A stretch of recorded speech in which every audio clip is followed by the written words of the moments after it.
वट सावित्री व्रत कथा। सावित्री और सत्यवान। बहुत समय पहले की बात है। मद्र देश के राजा अश्वपत के कोई संतान नहीं थी। उन्होंने पुत्र प्राप्ति के लिए तप किया और उन्हें एक तेजस्वी कन्या प्राप्त हुई जिसका नाम सावित्री रखा गया। वह अत्यंत सुंदर, बुद्धिमान और धर्मपरायण थी।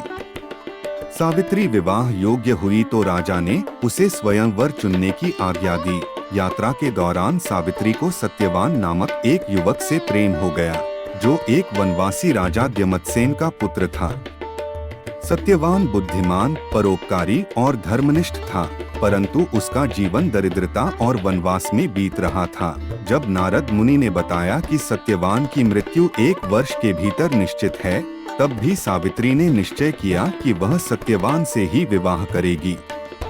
सावित्री ने सत्यवान से विवाह किया और वन में जाकर सास-ससुर की सेवा करने लगी।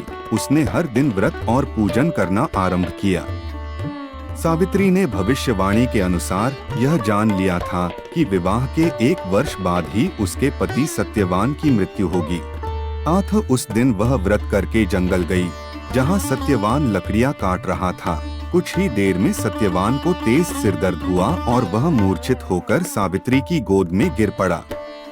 तभी यमराज, मृत्यु के देवता, वहां प्रकट हुए और सत्यवान की जीवात्मा प्राण को अपने साथ ले जाने लगे। जब यमराज सत्यवान की आत्मा लेकर दक्षिण दिशा की ओर चलने लगे तो सावित्री भी उनके पीछे पीछे चलने लगी। यमराज ने उसे कई बार रोका और कहा, हे देवी, यह धर्म के विरुद्ध है। प्राणी की आत्मा को यमपुरी ले जाना मेरा कर्तव्य है।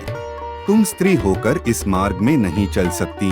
परंतु सावित्री ने धर्म, सत्य और निष्ठा से परिपूर्ण उत्तर दिए।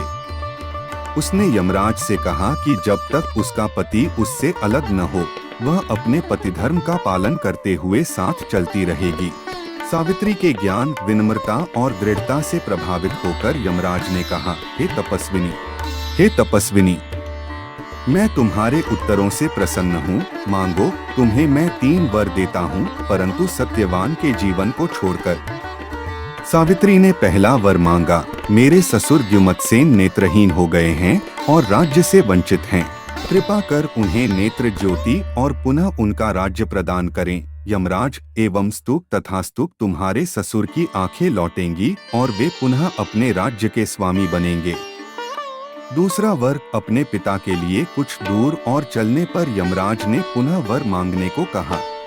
सावित्री बोली, मेरे पिता अश्वपत संतान की इच्छा रखते हैं, आप उन्हें 100 योग्य पुत्र प्रदान करें। यमराज, तथास्तु, तुम्हारे पिता को 100 तेजस्वी पुत्र प्राप्त होंगे। अब यमराज ने तीसरी बार वर मांगने को कहा।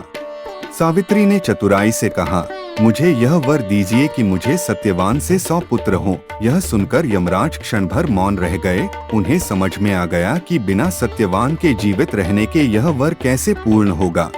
अब यमराज धर्म संकट में पड़ गए। एक ओर वचन का पालन और दूसरी ओर सावित्री की सच्ची निष्ठा। अंततः यमराज ने सत्यवान को जीवन दान दे दिया। यमराज बोले, हे देवी, तुमने अपनी बुद्धि, संयम और पतिव्रता धर्म से मुझे जीत लिया है। तुम्हारी जैसी पत्नी वास्तव में दुर्लभ है। मैं सत्यवान को पुनः जीवन देता हूँ। जाओ, तुम दोनों दीर्घायु और सुखी रहो।